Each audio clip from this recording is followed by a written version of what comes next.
呢句我記得我幾時同蕭生嗌交咧，我就講嘅，但係我都唔夠膽。不聽老人言，佢下一句係吃坤在眼前啊嘛。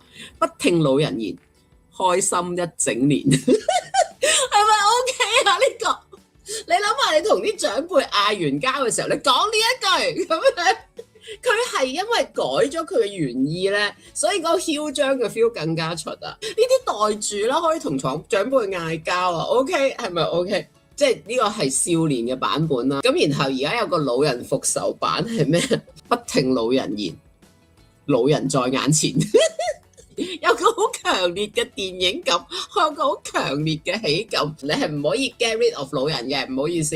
不聽老人言，仲有第三個版本，不聽老人言，能多活幾年。學海無涯，回頭是岸。我真係好似全部都可以攞嚟同蕭生嗌交嘅時候就講呢啲。佢成日你學嘢啦，學咩咩，跟住就學海無涯，回頭是岸。